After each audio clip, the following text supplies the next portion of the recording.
Campanello d'allarme: se il Mantova giocherà come nel primo tempo di ieri potrà scordarsi la seconda divisione. Sotto di 2 gol, dopo 45 minuti i biancorossi hanno capito l'importanza della loro maglia solo nel secondo tempo e quindi gol, emozioni, corsa, ritmo e 2-2 finale con Vinazzer e Caruso vicino al gol della vittoria.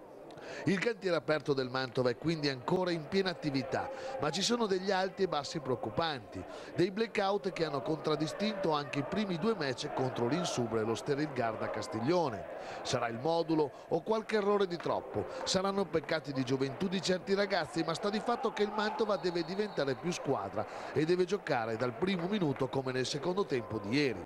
Il compito dei tecnici è trovare le giuste collocazioni in campo sfruttando le qualità dei singoli, visto che ieri si sono messi in evidenza altri giocatori di qualità come Koulibaly e Biondo. Un compito difficilissimo per una squadra che già domenica nel derby contro la Castellana deve vincere per non rimanere staccata dalla prima posizione. La cronaca: Bellodi, premiato per la 300ª presenza in biancorosso, non ha il tempo di festeggiare e viene immediatamente trafitto da un fendente di Taddeo nell'angolo. Martelli sotto shock e Villafranca in vantaggio. Il Mantova reagisce ma non segna, prima con un colpo di testa di Graziani, poi con Spinale. Troppo poco per vincere. La situazione diventa quasi irreversibile quando allo scadere Ferrari stende in area Silvestri senza motivo. Un rigore sacrosanto che la punta realizza otturandogli però il sangue al cervello. Inebriato Silvestri esulta prendendo in giro la curva T, robe da Serie D. Il marameo di Silvestri scatena il Mantova che accorcia le distanze con D'Angelo al 12°. Il gol dà la carica ai 3.000 del Martelli, più pubblico di quasi tutte le gare di C1, Taranto e Pisa escluse. Le azioni si susseguono fino al raddoppio di Caruso al 31°. Il Mantova è una furia e nel finale sfiora per 2 volte il 3-2, prima con Vinazzer e poi sempre con lo scatenato Caruso.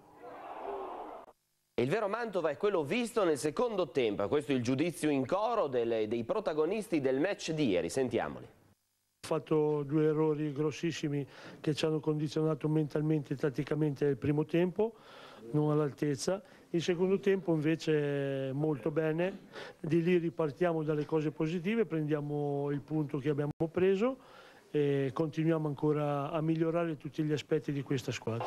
Non so perché siamo partiti così male veramente, cioè, il secondo tempo mi è piaciuto molto, il primo non capisco perché siamo entrati in campo svogliati, a parte abbiamo preso 2 gol un po' balordi, il primo un gol della domenica secondo me, e il secondo il rigore, il pallone stava uscendo dal campo. Il secondo tempo abbiamo giocato benissimo, potevamo il terzo gol assolutamente si poteva fare, non è venuto, va bene così. Però il secondo tempo mi è piaciuto molto. Sì, non è iniziata benissimo perché dopo un minuto abbiamo preso il gol. Secondo me quello là superava altre 15 volte a tirare 100, un gol così non lo farà mai più.